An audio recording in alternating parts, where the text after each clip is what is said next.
तो दोस्तों, आज हम देखने वाले हैं इस एनिमे का एक बहुत ही दिलचस्प एपिसोड की शुरुआत में हम एलन को देखते हैं जो अब 10 साल का हो गया। वो कुछ शूरवीरों को ड्रिंक्स परोस रहा है जो किसी मिशन के बारे में बात कर रहे हैं। शूरवीर बताता है कि खदान पर खूंखार ऑरक्स और गोब्लिन्स ने कब्जा कर लिया है। उन्हें वहां से भगाने और खदान को फिर से शुरू करने में कम से कम 3 साल लगेंगे। एलन मन ही मन सोचता है कि ये लोग बिना बात के बहुत जल्दबाजी कर रहे हैं। तभी वो लोग दूसरे इलाके के एक शासक के बारे में बात करते हैं जिसने जल्दबाजी की थी और एक सफेद ड्रैगन ने उसके सारे आदमियों को राख में बदल दिया। इसके बाद हम एलन को देखते हैं जो अपने सम्मन किए गए जानवरों के साथ बहुत खुश है। एलन फैसला करता है कि वो 12 साल का होने पर घर छोड़कर एक एडवेंचर बनेगा। यहाँ हमें इस एपिसोड का शानदार टाइटल कार्ड दिखाई देता है। एलन ने अपने टेडी बियर्स को गॉब्लिन्स के बेस पर हमला करने का आदेश दिया है। वो एक बाज पर बैठकर ऊपर से सब कुछ देख रहा है और मजे ले रहा है। उसकी बड़ी मकड़ियां भी गोब्लिन्स को अपने जाले में बुरी तरह से लपेट कर मार रही हैं। एलन ने बहुत चालाकी से गोब्लिन्स के भागने के सारे रास्ते पहले ही बंद कर दिए। तभी वहां एक बहुत ही विशाल और खतरनाक गोब्लिन किंग आ जाता है, पर एलन उसे भी हरा देता है और उसे बहुत सारा एक्सपीरियंस पॉइंट मिल जाता है। कुछ समय बाद मार्च के महीने में एक बहुत बड़ा सा जहाज वहां आता है। एलन का बड़ा भाई मिहाई अपनी एकेडमी की पढ़ाई पूरी करके वापस आ गया है, लेकिन सेसिल को लगता है कि मिहाई के चेहरे पर एक अजीब सी उदासी है। एलन अपनी जादुई किताब में अपनी बढ़ी हुई ताकतों को चेक करके खुश होता है। तभी मिहाई एलन के पास आता है और उसे एक लड़ाई के लिए चुनौती देता है। एलन तुरंत मान जाता है और अपनी तलवार से मिहाई पर जोरदार हमला करता है। एलन अपनी रफ्तार का इस्तेमाल करता है, लेकिन मिहाई उसके हर वार को आसानी से रोक लेता है। आखिरकार मिहाई एक जोरदार वार से एलन की तलवार को जमीन पर गिरा देता है। एलन अपनी हार से बहुत निराश होता है और सोचता है कि वो अभी भी कमजोर है। मिहाई के पिता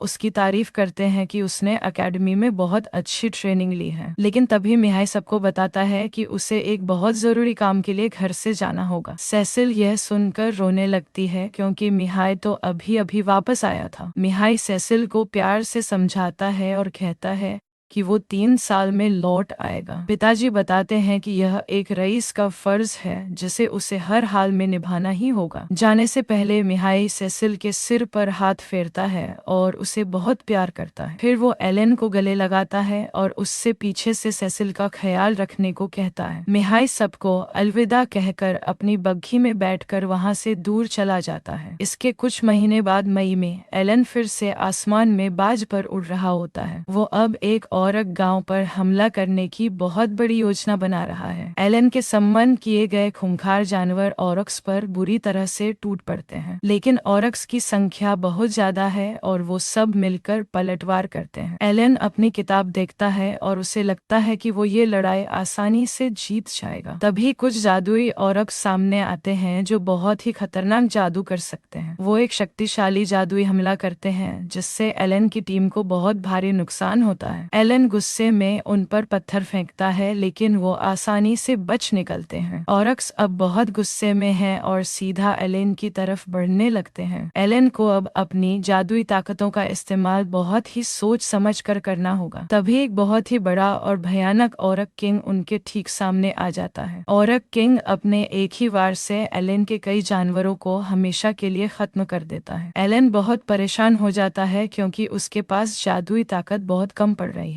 उसे समझ नहीं आ रहा है कि वो इतने खतरनाक बॉस को आखिर कैसे हराएगा। तभी अचानक वहां पर कैप्टन जेनोफ अपनी तलवार लेकर हीरो की तरह आ जाते हैं। जेनोफ बिना डरे उस विशाल औरक किंग के सामने सीना तान कर खड़े हो जाते हैं। वो कहते हैं कि वो अकेले ही इस औरक किंग का हमेशा के लिए काम तमाम कर देंगे। जेनोफ अपनी जादुई तलवार से औरक किंग पर एक बहुत ही जोरदार हमला करते हैं। उनके एक ही भयानक झटके में वो विशाल औरक किंग मारा जाता है। उनके साथ आया दूसरा शूरवीर भी बाकी बचे हुए औरक्स को बहुत आसानी से मार देता है। उसने उन जादुई औरक्स को भी पलक झपकते ही अपनी ताकत से खत्म कर दिया। एलन शूरवीरों की इतनी भयानक और तेज ताकत देखकर पूरी तरह से हैरान रह जाता है। ज़ेनोफ एलन की तरफ देखकर मुस्कुराते हैं क्योंकि वो उसकी काबिलियत समझ गए हैं। रात को एलन ज़ेनोफ के साथ बैठकर मजे से आग पर भुना हुआ चिकन खा रहा है। ज़ेनोफ उसे बताते हैं कि उन्हें पहले से ही पता था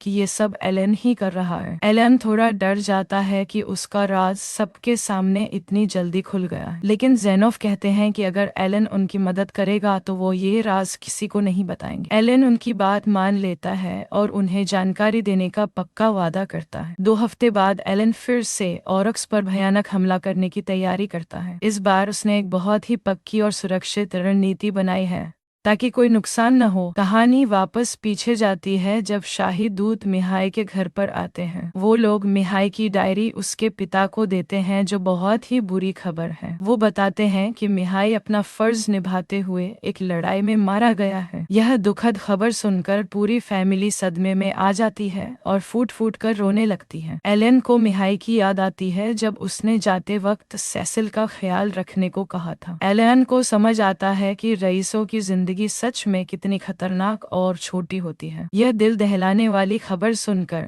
घर के सारे नौकर भी बहुत ज्यादा दुखी हो जाते हैं। एलन उदास होकर सोचता है कि उसने मिहाई को जाने से क्यों नहीं रोका। अब वापस वर्तमान में एलन अपना बदला लेने के लिए पूरी तरह से तैयार है। वो अपनी पूरी ताकत से दुश्मनों पर टूट पड़ने का आखिरी आदेश देता है। रात को एलन थककर अपने बिस्तर पर सो जाता है और आराम करता है। अगली सुबह एक नई उम्मीद के साथ सूरज निकलता है। अगर आपको यह एपिसोड पसंद आया हो तो वीडियो को लाइक करें और चैनल को सब्सक्राइब करना मत भूलिए।